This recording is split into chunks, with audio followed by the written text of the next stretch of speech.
Ini ang Digicast Negros 10, ang top 10 nga balita sa Negros Island Region, ang amon itulong sa inyo. Kagyaring aton top story subong nga adlaw, December 10, 2025. PBBM o po si DPWH Secretary Dizon mag-aabot sa Bacolod Biyernes nga adlaw. Congressman Albi Benitez nagapati nga pamulitika ang rason sa pagpasaka sang reklamo batok sa iya kang pila ka mga opisyal sa Bacolod angot sa daan nga City Hall Demolition. DSWD kag Bacolod City Government mag-umpisa sang payout sa mga nagub-an sang balay bangod sa Bagyo Tino. Rider patay matapos makabunggo sa poste sa Banwa sang Isabela. Kag sa good vibes, kape halin sa inubaan, nag-top 1 sa Pemo Coffee Competition nga ginpatigayon. Inatanan sa Digicast Negros 10.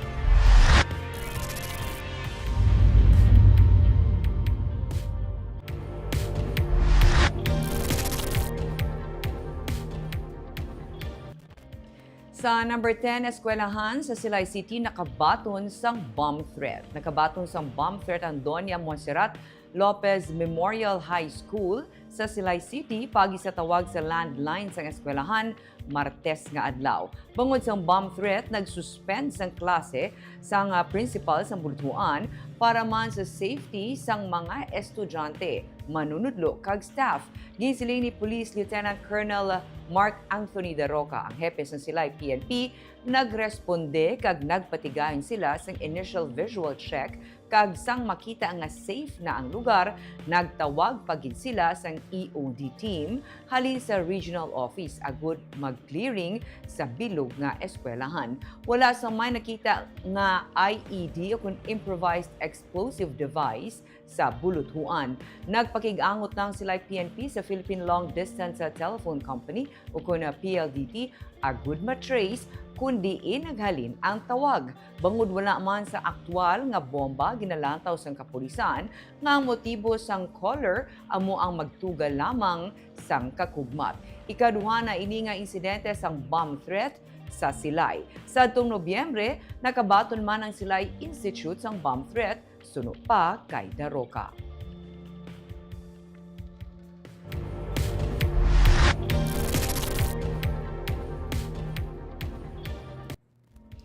Sa number 9, Negros Jobs Online Portal ginlunsar sang probinsya. Negros Jobs Online Portal ang ginlunsar. Ini ang programa sa Negros Occidental nga nagatuyo sa pag-connect sang mga nagapangita trabaho o kun job seekers sa mga employers. Suno kay Provincial Administrator Fernando Diaz, ini ang ginapamunuan sa Provincial Public Employment Service Office sa idalom ni Karen Dinsay, ang PESO Manager, in partnership sa Department of Labor and Employment. Pag sa Negros Jobs Online Portal, ma-match ang mga employers sa mga ginapangita nila nga empleyado. Kasubong man, ma-match ang mga skills ng empleyado sa obra nga santo sa ila. Madugay man ini nga gintrabaho, ini bangod ginsanto pa ang mga IT requirements sa labor kag legal requirements. Dugang pa ni Diaz, seryoso ang probinsya sa pagpaayo pagid sang human resources sini. Ang aton sini nga ginatuyo nga ang tanan naton nga mga employers makahatag sa ilang mga positions no nga kinahanglan nila nga aplihan or i-fill up no. And then ato naman nga mga wala ubra nga mga kauturan makabutang sila sa ilang applications. So it's designed to match the needs sa aton nga employers kag sa aton nga mga pumuluyo nga pangita sa employment. Ang aton masami kung kita wala ubra no, ang atong problema nga pinakadako di man ko makakita sa pinaka the best nga employer para sa akon.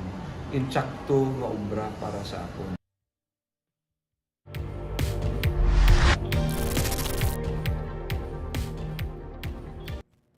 Sa number 8, isa na naman kabangkay na sapwan sa Moises Padilla. May isa na naman ka bangkay nga nasapwan sa banwa sa Moises Padilla kainas ang aga. Na-recover sa DRRMO personnel sa Moises Padilla ang bangkay sa isa ka persona sa may asyenda sa Lapid, Barangay Inulingan. Sa post ng DRRMO sa ila Facebook page, ang bangkay ang nakaputi nga t-shirt kag naka-black nga shorts nga may mga puti nga dots. Ginabulubanta nga 5 feet ang kataason sang amo nga persona. Sa subong hindi pa matumod kung babayi o kung lalaki ang nasapwan nga bangkay. Sa tinilikdan nga adlaw, isa man ka bangkay sang isa ka babayi ang nasapwan sa may asyenda Mapa Barangay Crossing, Magalyon. Mabudlay na ang pagkilala sa bangkay kay nagakaagnas na ini. Ginpalubong na ini sang banwa.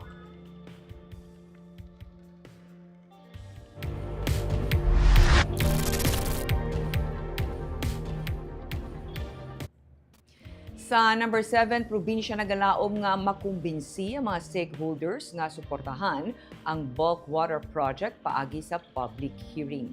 Ang public hearing isa ka consultation process. Gani premature magsiling nga hindi luyag sa mga pumuluyo sang silay ang bulk water project sa probinsya. Ini ang reaksyon ni Negros Occidental Provincial Administrator Ray Fernando Diaz kasunod sa pahayag ni Silay City Vice Mayor Tom Ledesma nga sa inisyal nga feedback sa public hearing sa Barangay Gimbalaon hindi luyag sa mga pumuluyo ang bulk water project.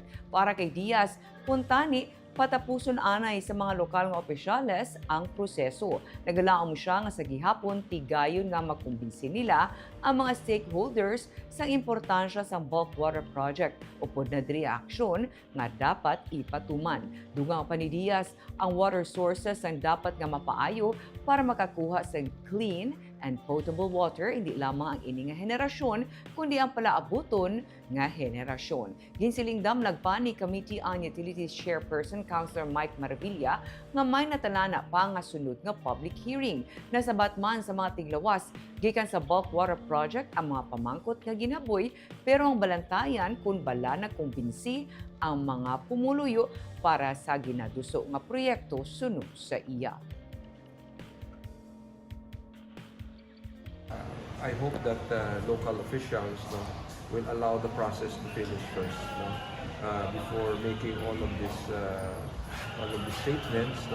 Maybe it is not yet an official statement from the government. Maybe we need a document that states it clearly. Maybe it's a personal statement of the Vice Mayor, but still, we hope that we can still convince all of Negros that we need to act on this now.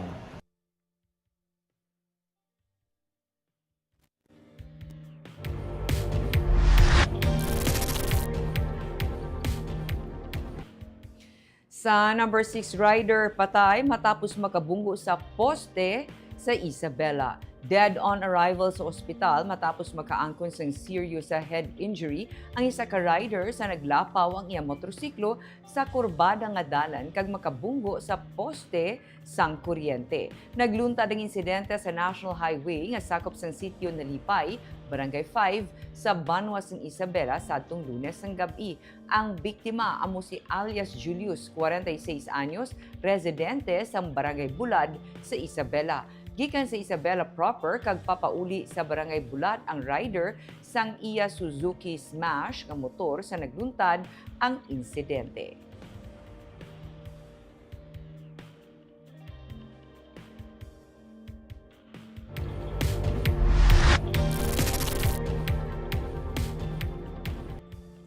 Sa number 5, lalaki dakop sa entrapment ng CIDG nakuhaan sa mga pusil kag illegal nga droga. Ginakop sa katapos ng Criminal Investigation and Detection Group Negros Oriental kag San Jose Municipal Police Station ang isa ka lalaki sa entrapment operation sa Barangay Hilocon, San Jose sa Negros Oriental.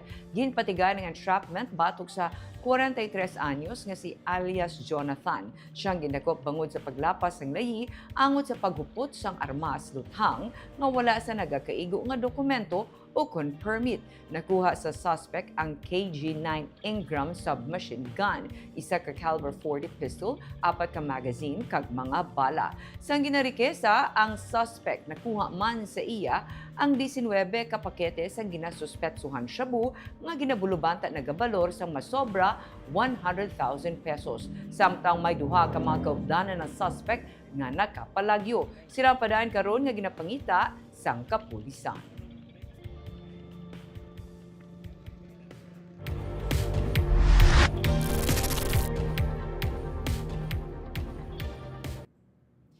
Sa number 4, hinigaran LGU mag-release ang tig 3,000 pesos na financial assistance sa nagubaan balay sang Bagyo Tino. Ang banwa sang hinigaran ang magasugod panagtag sang cash assistance sa mga apektado sa Bagyo Tino. Ginsiling ni Vice Mayor Nadi Arceo nga target nila sini nga semana mag-release sang tig 3,000 pesos para sa yadtong mga nagubaan sang balay sang maglaslas sang Bagyo Tino sang Nobyembre 4. Sunod kay Arceo, ang pondo ang gikan sa 5 million pesos nga halin sa Presidential Assistance Fund kag gindugangan sang 4.5 million pesos nga gikan naman sa local funds sang banwa. Sa page sang Grace Care, sang official page ni Mayor Mary Grace Arceo, nakasaad nga 3,108 ang yara sa ilang nga listahan sang totally damaged houses. Ginsiling mandiri ang ginduga nga local funds ang halin sa realigned items sang LGU nga annual budget.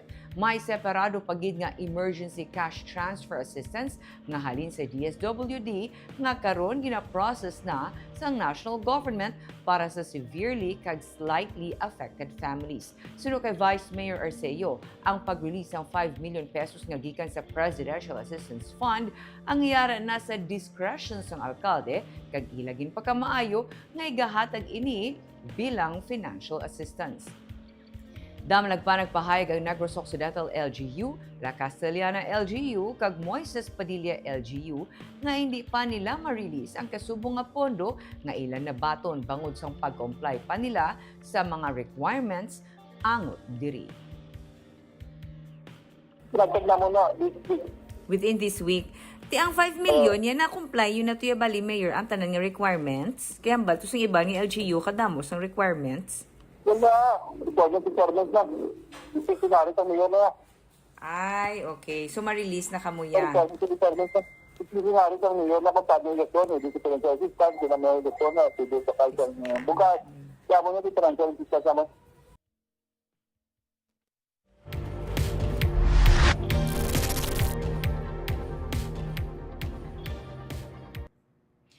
Sa number 3, DSWD kag Bacolod City Government mag-aumpisa sa payout sang emergency cash transfer sa Sabado. Magasugod na sini nga Sabado, Disyembre 13 ang pag-distribute sa nga emergency cash transfer sang DSWD para sa mga residente nga nagkalaguba ang balay bangod sang Bagyo Tino. Sunod kay Bacolod City Mayor Greg Gasataya, matapos ang meeting sang Martes, kaupod ang DSSD kag DSWD na talana na ang pagpagwa sang 114.9 million pesos nga pondo para sa unang nga batch sang payout. Ang unang nga batch sang makabaton sang emergency cash transfer ang mga residente sa Barangay 1, Tubtub 41 para sa numbered barangays. Sunod naman ang payout para sa mga barangay halin Alangilan, Tubtub Felisa sa alphabetical order. Magalakip ini sang 3,430 ka totally destroyed nga mga puluyan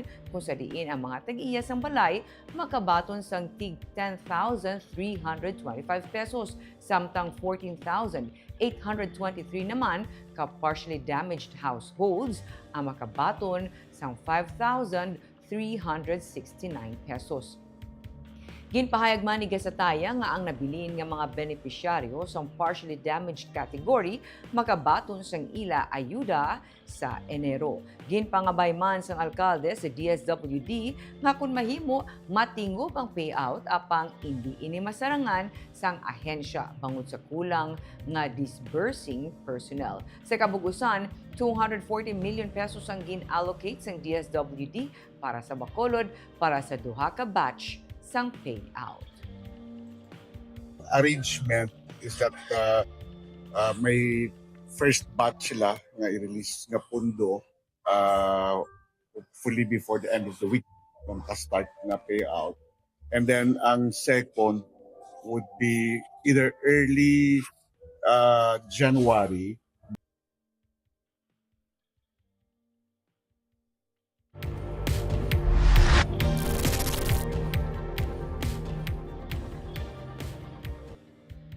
Sa number 2, Congressman Albi Benitez nagapati nga may pamulitika sa kaso angon sa pag-demolish sang Old City Hall nga gin-file batok sa iya.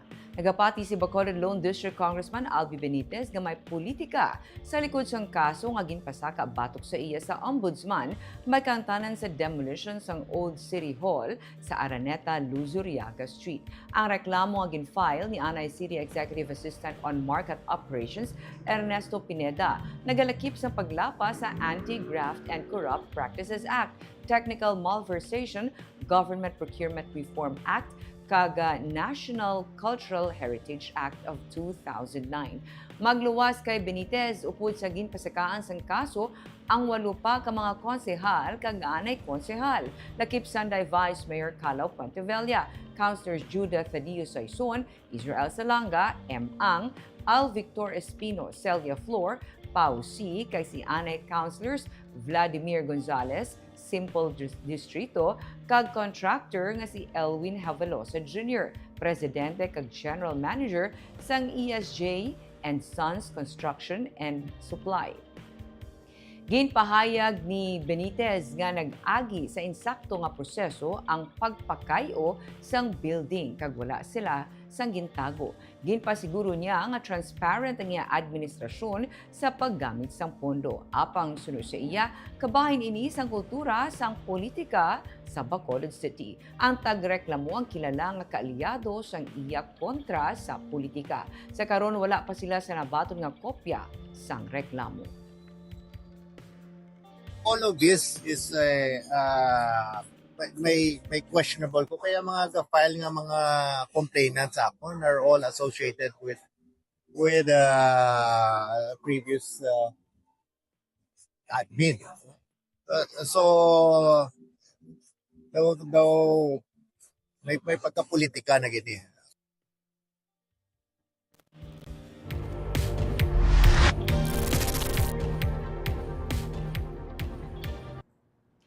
Kag sa number 1, PBBM upod si DPWH Secretary Dizon ginapaabot sa Bacolod sa Biyernes para mag-inspect sang flood mitigation efforts sang syudad. Si Presidente Ferdinand Marcos Jr. ang ginapaabot sa Bacolod City sininga Biyernes. Samtang ginpatigayon kaina sang aga ang second Bacolod Flood Mitigation Summit. Ginsiling ni Bacolod Representative Albi Benitez kaina sang aga nga siya nakabaton sang text message nga nagasiling na si Presidente Marcos ang mag-aabot sa Bacolod sa Biyernes para mag-inspect sang upland kontra baha nga clearing sa mga creeks kag drainage. Siya ang pag-aupda ni DPWH Secretary Vince Dizon base sa announcement man nga ginhimo sini. Sa second Bacolod Flood Mitigation Summit naman nga ginpatigayon kaina sang aga gin-outline ni Benitez ang mga lalabuton. Sunod sa iya, ang paglubad sa madugay na nga problema sa pagbaha sa syudad, hindi choice, kundi labing kinahanglanon para sa isa ka syudad nga nagatinad kag isa ka forward-looking city. Kinahanglanon sang consistency para sa siningat tinutuyo, suno sa iya. Dugang pa ni Benitez, ang master plan nga pormahon ang mga blueprint sa Bacolod sa pag-atubang sang dugay na nga problema sa pagbaha. Madamo nga stakeholders halin sa national government agencies, civil society groups, kag mga Bacolodlon mismo ang kinahanglan nga maghugpong. Gintukod man ang isa ka technical working group nga maghimo sa white paper nga manginuna nga draft sang flood mitigation master plan. Dugang pa ni Benitez, wala sang isa ka proyekto, isa ka ahensya o kung isa ka individual nga makalubad sang problema sa baha. Kinahanglan ng engineering, science, maayo nga pagplano, pagpatuman sang layi, disiplina sa mga pumuluyo, kag liderato. Natin long term. So tanan nga proposals may matrix karon, may short term, medium term. So maybe as a how to start it, let's pamatian na lang, i-emphasize na lang. So, ang third, mura na ang pag-design natin kung ano ang blueprint.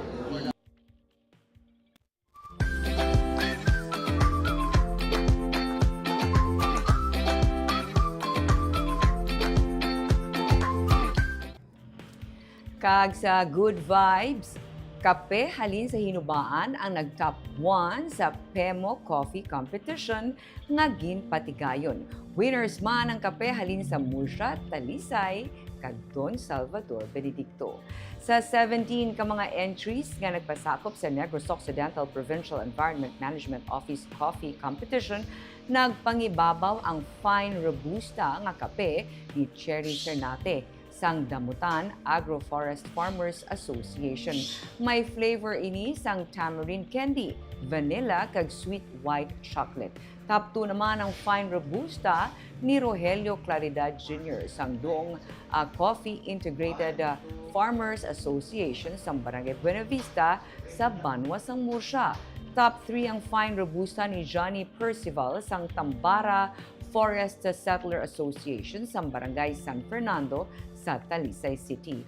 Kag top 4 ang Fine Robusta ni Benny Cruzero sang Bagong Silang Farmers Association sa Barangay Silang, Don Salvador Benedicto.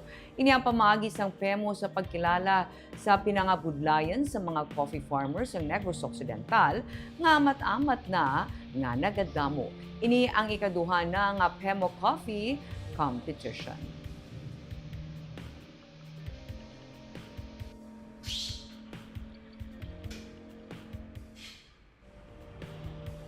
Kag kitang naga-shoutout sa ating mga live viewers kay Shona Evangelista Caredo. Good evening, Digicast Negros, watching from Singapore. Hensley Cecil, Alguna, Mumbai. Good afternoon, Digicast Negros, kag NIR, kag Miss Barbara. Mirna Garrido Clavel, good PM, hindi na namin yan. Digicast Negros and Ma'am Barbara watching from Payao, Binalbagan. And also, good afternoon kay Sir Romel Mahilom Gallo. Kagamayato ang top 10 stories of the day. Tub-tub was. Ako si Barbara Mijares. Maayong hapon.